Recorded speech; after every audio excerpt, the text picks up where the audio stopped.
एक तरफ बीजेपी रफ्तार में दिखाई पड़ रही है तो दूसरी तरफ अखिलेश यादव पार्टी के अंदर की तकरार संभालने में व्यस्त है। चुनाव का वक्त है और पार्टी में बड़े नेता एक एक करके साथ छोड़कर बड़ी डैमेज दे चुके हैं। अब बीजेपी के स्पेशल 14 वाली लिस्ट भी तैयार है तो दूसरी तरफ अखिलेश की मुश्किल बढ़ाते हुए नजर आएंगे ओवैसी। अखिलेश नहीं बल्कि अखिलेश और राहुल का खेल बिगाड़ने की वो फिराक में दिखाई दे रहे हैं। आज इसी मुद्दे पर करेंगे महाबहस, लेकिन सबसे पहले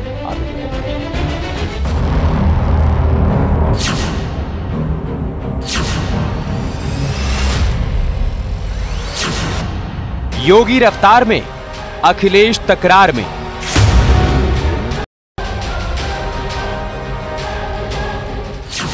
बीजेपी की लिस्ट तैयार, विपक्ष में हाहाकार।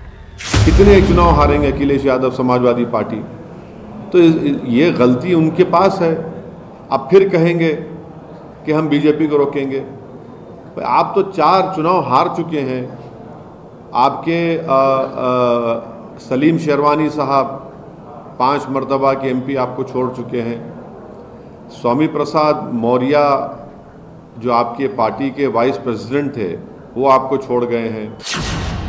ओवैसी बिगाड़ेंगे राहुल अखिलेश का खेल। हम अपने राष्ट्रीय अध्यक्ष से लगातार विचार विमर्श कर रहे हैं। हमारी 3 राउंड की वार्ता हो चुकी है।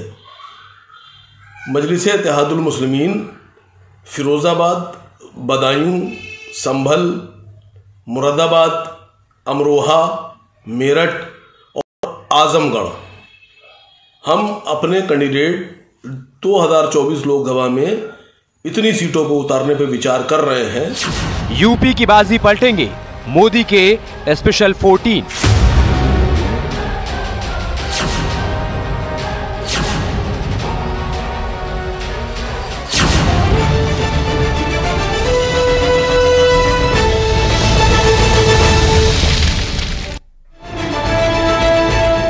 और महाबहस की शुरुआत करें उससे पहले आपको बता देते हैं कि किन सवालों के इर्द गिर्द आज हम डिबेट को रखने वाले हैं। हमारे पहले राउंड का सवाल क्या है, सबसे पहले आप वो देख लीजिए। हमारे पहले राउंड का सवाल है, बीजेपी की लिस्ट तैयार, विपक्ष में हाहाकार। क्या ये स्थिति बन रही है क्या? दूसरे राउंड का सवाल क्या है वो भी आप देख लीजिए। ओवैसी बिगाड़ेंगे राहुल अखिलेश का खेल, क्योंकि एआईएमआईएम ने कह दिया है कि उत्तर प्रदेश में लोकसभा का चुनाव लड़ेगी। यूपी की बाजी पलटेंगे मोदी के स्पेशल 14। ये तीसरे राउंड का हमारा सवाल होगा। इन्हीं सवालों के इर्द गिर्द हम चर्चा को आगे बढ़ाएंगे। सबसे पहले मेहमानों का परिचय आपसे करवा देते हैं। डॉक्टर कौशल कांत मिश्रा हमारे साथ जुड़ चुके हैं, प्रवक्ता हैं भारतीय जनता पार्टी के। प्रदीप भाटी जी हमारे साथ जुड़ चुके हैं, प्रवक्ता हैं समाजवादी पार्टी के। प्रियंका गुप्ता जी हमारे साथ जुड़ चुके हैं, आप प्रवक्ता हैं कांग्रेस पार्टी के। मोहम्मद फरहान हमारे साथ जुड़ चुके हैं, आप प्रवक्ता हैं एआईएमआईएम के। रतिभान त्रिपाठी जी हमारे साथ जुड़ चुके हैं, आप वरिष्ठ पत्रकार हैं। भाटी जी, मैं शुरुआत आपसे कर रहा हूं। एक तरफ दिल्ली में चिंतन मंथन का दौर चल रहा है, उन 14 सीटों को लेकर भी रणनीति तैयार हो रही है जहां पर कमल नहीं खिल पाया था 2019 के चुनाव में, और दूसरी तरफ आपकी पार्टी में बगावत हो रही है, लोग छोड़कर जा रहे हैं, छोड़ के जाने के बाद अलग अलग तरीके के आरोप लगा रहे हैं और आप उसी में उलझे हुए हैं। स्थिति यह है कि योगी जी रफ्तार में है और अखिलेश यादव जी तकरार में है। क्या यही स्थिति बन रही है क्या? धन्यवाद आपका और सभी को पैनलिस्ट को मेरा नमस्कार। देखिए, ये आपकी धारणा हो सकती है, हम तो टॉप गियर में चल रहे हैं। 31 सीटें हम अनाउंस कर चुके हैं, जहाँ की भारतीय जनता पार्टी तो अभी आसपास भी नहीं है उसके।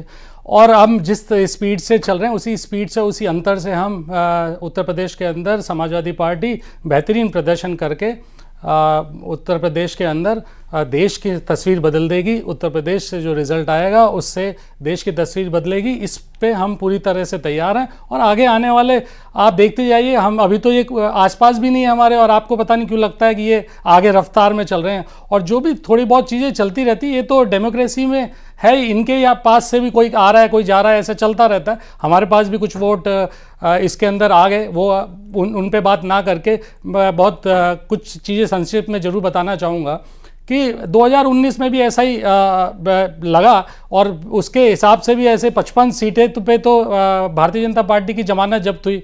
72 ऐसी सीटें थी जिस पे भाजपा चुनाव लड़ी और लगभग 1.25 लाख से 1.5 लाख के अंतर पे हारी।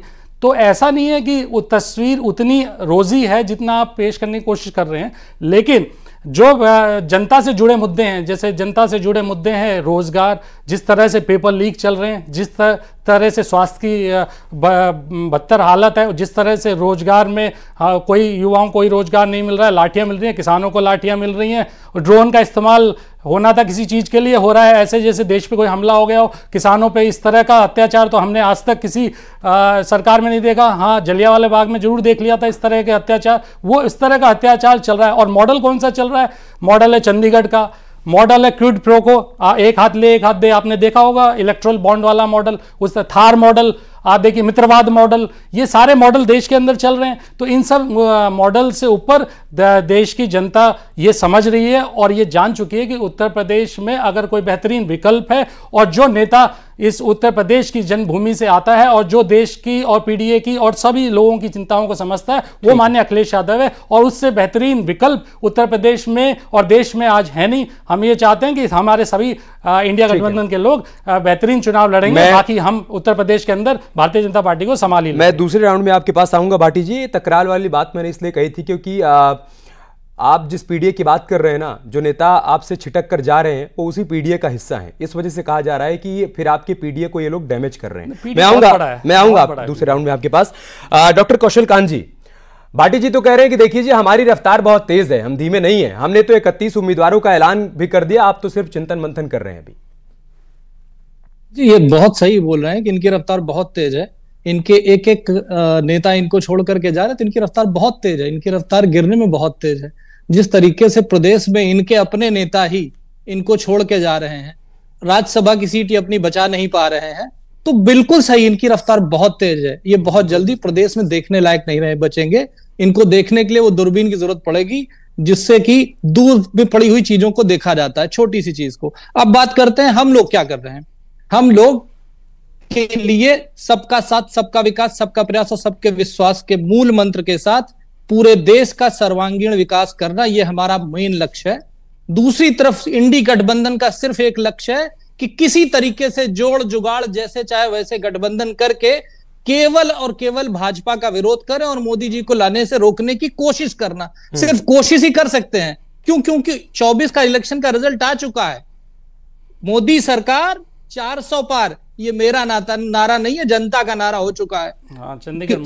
और देश की जनता ये कह रही है सही चुना था, सही चुनेंगे, यही चुना था, यही चुनेंगे। और इस नारे के साथ मोदी जी दोबारा आ रहे हैं। ये लोग 29 और उसके बाद 34 की तैयारी करें, मेरी शुभकामनाएं इनके साथ हैं। लेकिन कम से कम एक अच्छे विपक्ष की भूमिका जरूर अदा करें।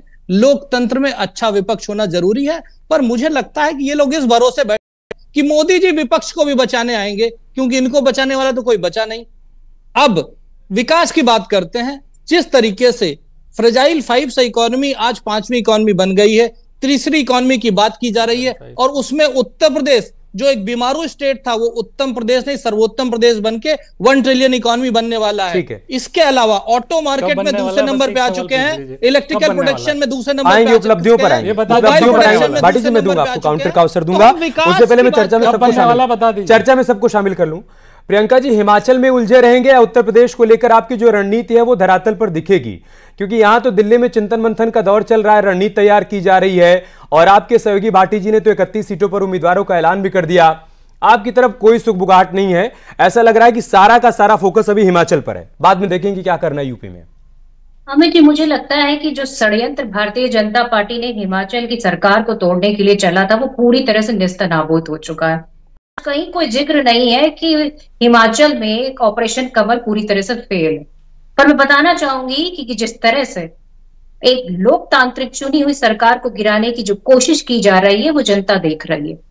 आज आपको पता है कि रामपुर में एक दलित व्यक्ति की हत्या कर दी गई है, बॉर्डर पे किसानों की हत्या की जा रही है, और यहाँ जो युवा अपनी पेपर देकर आया है, उसके बाद ये चाहता है कि कम से कम अगर पेपर लीक हुआ है आपकी सरकार में, आप इतने निकम्मे हैं कि आप एक पेपर भी नहीं जो बचा पा रहे हैं, तो आप कम से कम उस परीक्षा को दोबारा करा दीजिए। पर लाठी लेकर दौड़ा, ये वो बातें जो अक्सर आप डिबेट में कहती रहती हैं, बार बार कहती रहती हैं। अभी फिलहाल जो इस वक्त सियासी समीकरण है, उसी पर चर्चा को रखते हैं। मैं आपसे पूछ रहा हूं कि जो 17 सीटें आपको मिली हैं उसको लेकर कांग्रेस पार्टी की क्या रणनीति है?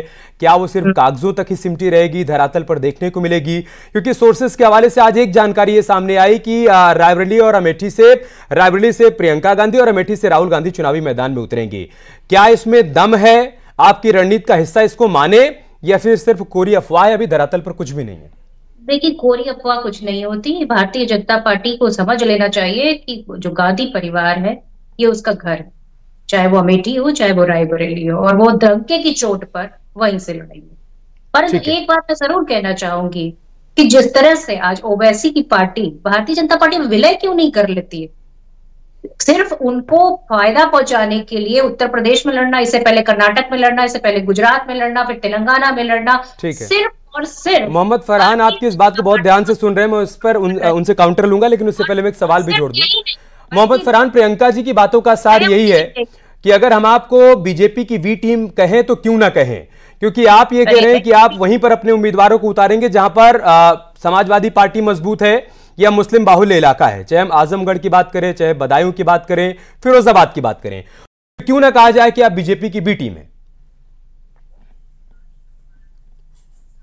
देखिए, मैं एक बात आपको पहले स्पष्ट करना चाहता हूं।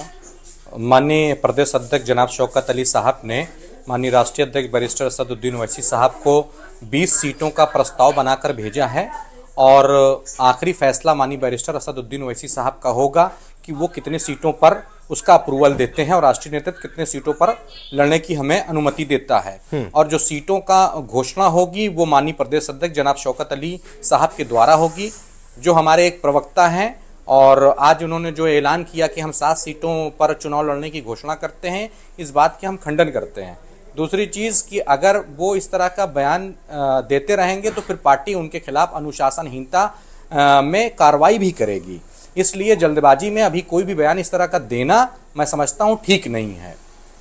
दूसरी बात मैं कहना चाहूँगा, जो अभी प्रियंका जी की मैं बात सुन रहा था कि वो जा कर के पार्टी में भारतीय जनता पार्टी के साथ विलय क्यों नहीं कर लेते हैं, तो हमने कहा अगर आपको इतनी तकलीफ हो तो आप जाकर खुद कर लीजिए भारतीय जनता पार्टी के साथ विलय, हमें करने की क्यों सलाह दे रही हैं? और जो लोग इस तरह की बात करते हैं वो मुसलमानों को अपमानित करने का बात करते हैं। वो नहीं चाहते कि मुस्लिम एम्पावरमेंट में आए या वो नहीं चाहते कि मुस्लिम अक्सरियत मजबूत हो। वो उनका सिर्फ एक ही टारगेट है, वैसी को ये कहते रहना, बुरा भरा कहते रहना। आज की डेट मैं आऊंगा प्रियंका जी, आप इस पर काउंटर करना चाहती हैं, लेकिन दिल्ली से हमारे सहयोगी पवन गौड़ भी हमारे साथ जुड़ चुके हैं, जो कि बीजेपी हेडक्वार्टर में ही मौजूद हैं। वहां पर बीजेपी केंद्रीय चुनाव समिति की इस वक्त बैठक चल रही है, उस बैठक को लेकर क्या अपडेट है उनसे लेंगे। लेकिन उससे पहले रतिभान त्रिपाठी जी, आप समझाइए सर कि इस वक्त की जो स्थिति आप देख पा रहे हैं, लखनऊ से लेकर दिल्ली तक जो भागम दौड़ चल रही है, किसको कितना आगे पा रहे हैं? किसकी चुनावी तैयारियों को आप ये मानते हैं कि वो बाकियों के मुकाबले ज्यादा बेहतर स्थिति में? देखिए, ये कहना कोई गलत नहीं है कि भारतीय जनता पार्टी 24 घंटे और 12 महीने चुनाव की तैयारियां करती रहती है, और पिछले 5 जनवरी से और ये 12 जनवरी से 5 मार्च तक उनका एक गांव चलो अभियान चल रहा है, जिसमें 1,72,000 गाँव को में रात्रि प्रवास की योजना है, और वो उस पर अमल कर रहे हैं। काफ़ी गांव उनके कवर हो चुके हैं।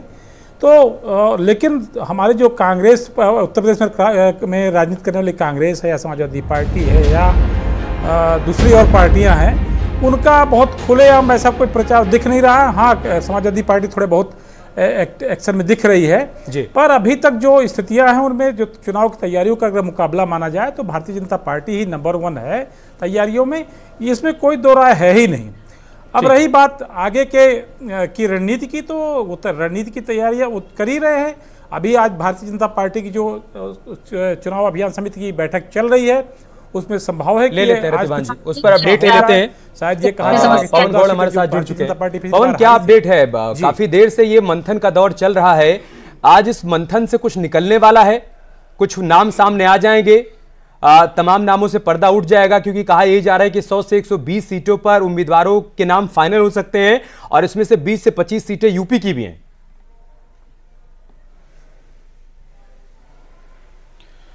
देखिए अभी तो बस प्रधानमंत्री नरेंद्र मोदी के बीजेपी मुख्यालय पहुंचने का इंतजार है और जैसे ही प्रधानमंत्री पहुंचेंगे तो बीजेपी केंद्रीय चुनाव समिति की बैठक शुरू हो जाएगी। कई सारे तमाम राज्यों के जिन राज्यों की आज चुनाव समिति की बैठक होनी है, उन सबके नेता जो हैं वो यहाँ बीजेपी मुख्यालय पहुंच चुके हैं। जैसे उत्तर प्रदेश की बात करें तो योगी आदित्यनाथ, उनके साथ में केशव प्रसाद मौर्य, ब्रजेश पाठक, अध्यक्ष भूपेंद्र चौधरी, चुनाव प्रभारी जय पांडा, ये सब लोग यहाँ बीजेपी मुख्यालय पहुंच चुके हैं। उत्तराखंड की अगर बात करें तो मुख्यमंत्री पुष्कर सिंह धामी, उनके साथ में प्रदेश अध्यक्ष महेंद्र भट्ट और जो प्रभारी हैं दुष्यंत, वो सब लोग भी यहां बीजेपी मुख्यालय पहुंच चुके हैं। अन्य राज्यों के भी तमाम जिन राज्यों की, चाहे राजस्थान की बात करें, छत्तीसगढ़ की बात करें, मध्य प्रदेश की बात करें या उनके साथ साथ गुजरात की बात करें, दिल्ली की बात करें, तमाम जो नेता और मुख्यमंत्री जो हैं वो यहां बीजेपी मुख्यालय पहुंच चुके हैं। बस प्रधानमंत्री नरेंद्र मोदी के पहुंचने का इंतजार है और उनके पहुंचने के साथ ही केंद्रीय चुनाव समिति की बैठक शुरू हो जाएगी। अगर बात करें उत्तर प्रदेश की तो आज जो है वो पिछले चुनाव में हारी हुई सीट, चूंकि 2019 में 16 सीटों पर बीजेपी को हार मिली थी। हालांकि 2 उपचुनाव में बीजेपी ने 2 सीटें आजमगढ़ और रामपुर जीत ली थी, उसके बाद में 14 सीटें अभी भी हारी हुई हैं। उसके साथ साथ कुछ सीटें कमजोर भी थी जहां पर बीजेपी बहुत कम मार्जिन से चुनाव जीती थी। तो उन सब सीटों को लेकर आज मंथन होगा और फाइनल जो नाम पर आज मोहर लगा ली जाएगी। उसके साथ साथ चूंकि पश्चिमी उत्तर प्रदेश की कुछ सीटों पर और चर्चा आज होनी है, चूंकि पश्चिमी उत्तर प्रदेश में पहले चरण में जो है वो मतदान होता है, तो ऐसी सीटों पर भी आज मंथन हो जाएगा। उसके साथ साथ आप इस मंथन पर या यूं कहें कि महामंथन पर नजर बनाए रखिएगा। आपके पास आएंगे अपडेट के लिए हम फिर से। भाटी जी, जो बात अभी रतिभान जी कह रहे थे कि देखिए तैयारियां सभी लोग कर रहे हैं, लेकिन बीजेपी की तरफ से जिस तरीके से बैठकों का दौर चल रहा है लखनऊ से दिल्ली तक, ऐसा लग रहा है कि वो एज ले रहे हैं। एक तो ये, इस पर आप काउंटर करिएगा। दूसरा, क्या आपको लग रहा है कि ओवैसी की एंट्री से आपके लिए मुश्किल बढ़ेगी?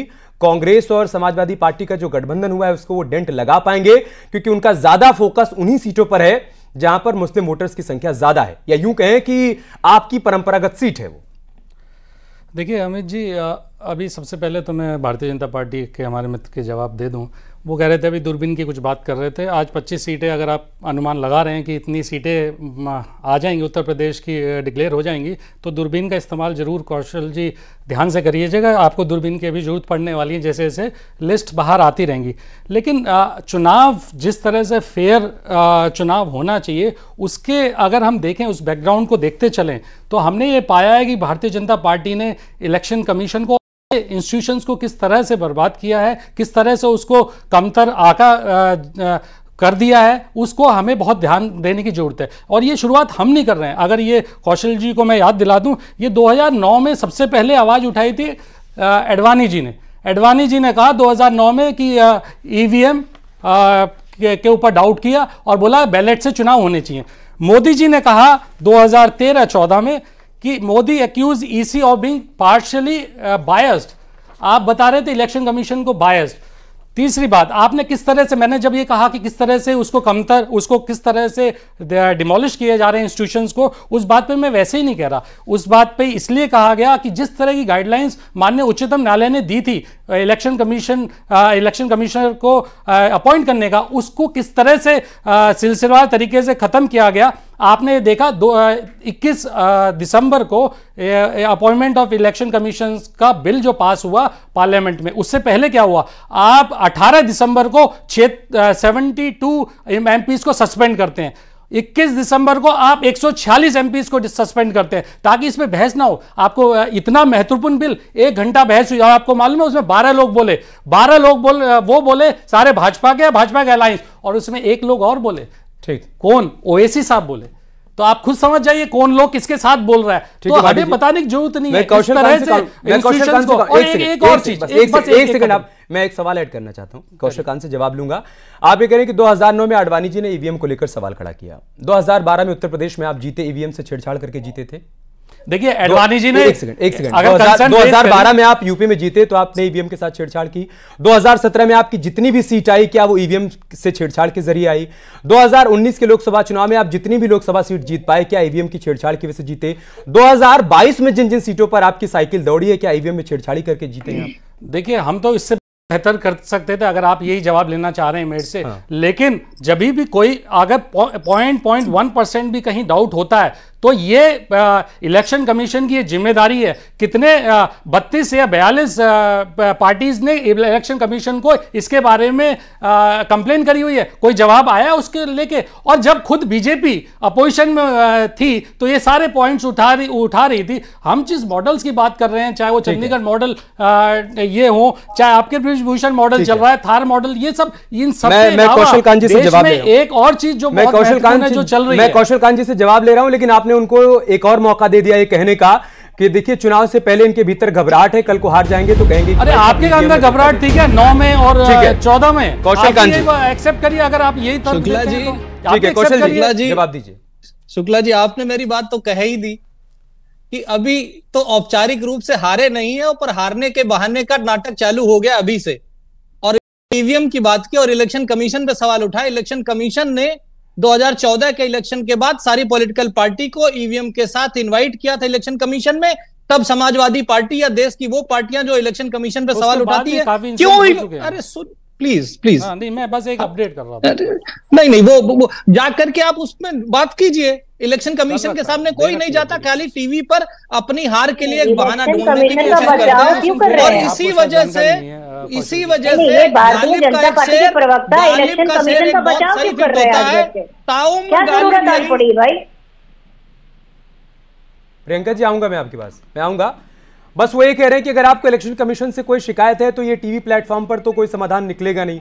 उसके लिए तो आपको इलेक्शन कमीशन के दफ्तर जाना होगा। वहां जिससे भाटी जी बता रहे हैं कि उनकी तरफ से एप्लीकेशन दी गई है, आप भी दीजिए वहां पर अपनी बात रखिए। कौशल कांत जी अपनी बात पूरी करिए, फिर मैं प्रियंका जी आपके पास आ रहा हूं। कौशल कांत जी जल्दी से। जो हम डीमीन करने की बात कर रहे हैं वो यही कर रहे हैं, किस तरह से इंस्टीट्यूशंस को डीमीन किया जा रहा है। ठीक है कौशल, पहले इंडी गठबंधन वाले कुछ अपना बोलना बंद करें, क्योंकि ये जितने भी लोग इंडी गठबंधन में हैं इनका इतिहास निकाल के देख ले, ये सारे परिवारवादी हैं, सारे भ्रष्टाचारी हैं, सारे कहीं न कहीं किसी न किसी केस में बेल पर हैं। आपके 3 मंत्री दादा ले बोलता बनते, आपके 3 मुख्यमंत्री परिवारवाद या तो उन्होंने शुरू करा है या परिवारवाद में आज जी रहे हैं। कैसी बात करते हैं आप? 3 मुख्यमंत्री अपने को बदनाम कर रहे हैं उत्तर प्रदेश से। 3 मुख्यमंत्री परिवारवाद के कारण, तो आप लोग सिर्फ परिवारवाद के बाद 3 उत्तर प्रदेश में, पूरा देश की तो मैं जिक्र ही ना करूं तो ज्यादा बेहतर होगा। उसमें भी जवाब दीजिए, ऐसे मत बोलिए। कल्याण सिंह जी, योगी जी भी उससे ही आए हैं, उनके परिवारवाद की कैसी बात कर रहे हैं? ऐसे मत बोलिए। हिमाचल प्रदेश में अपने राज्यसभा की सीट नहीं बचा पा रही है और उसके बाद प्रियंका जी सवाल उठाने की ठीक है प्रियंका जी, मुझे ये कहना है कि रणनीति आपकी फेल हो रही है और आप अभी से जमीन तैयार कर रहे हैं इस बात के लिए कि बाद में ईवीएम में छेड़छाड़ की निष्पक्ष चुनाव। फिर भी आप क्या जहाज को सभी छोड़ करके जाना चाहते हैं? ठीक है कौशल कांत जी, जवाब तो सुनते रहिए। कौशल जी ये बताइए देश के मुद्दों में क्या हुआ जो 40 बड़े हमारी तरफ होता तो हमारा कैंडिडेट होता। 14 के पहले क्या हालत थी, आज कैसी बातें करते हैं आज का ये तो किस्मत तक हारे हो बैठे। कौशल कांत जी मैं प्लीज सर आपसे रिक्वेस्ट कर रहा हूँ, आपकी बात आगे जवाब मिल रहा है। फरहान आप कुछ कहना चाहते हैं? फरहान को ऑडियो ऑफ करिए। पिछले तिमाही में 8.4% ग्रोथ रेट आई है।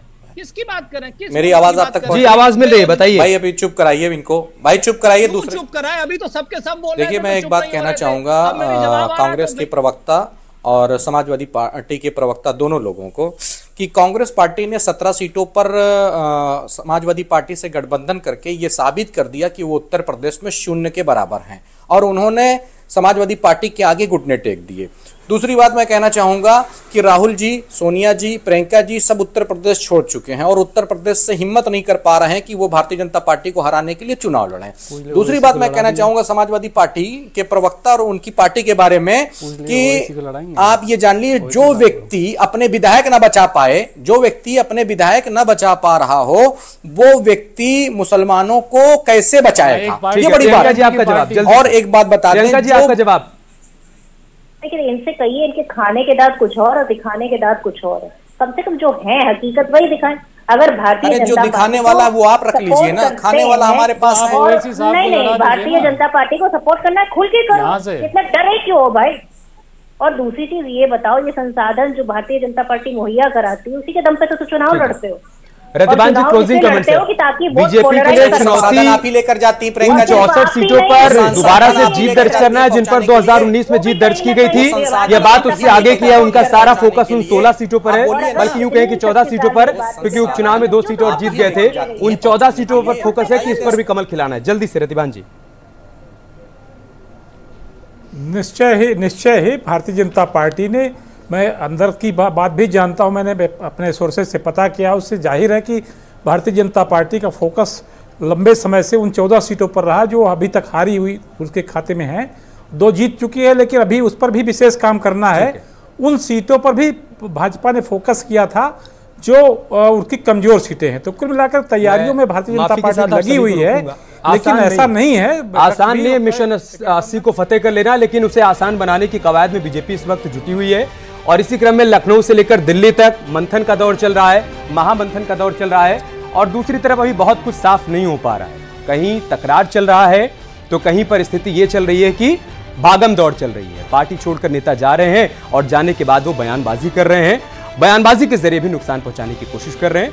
असली पिक्चर धीरे धीरे साफ होगी, जैसे जैसे चुनाव नजदीक आता जाएगा पता चलेगा कि किसके सियासी दावों में कितना दम है। मां बहस में इतना ही, खबरें जारी हैं, अब बने।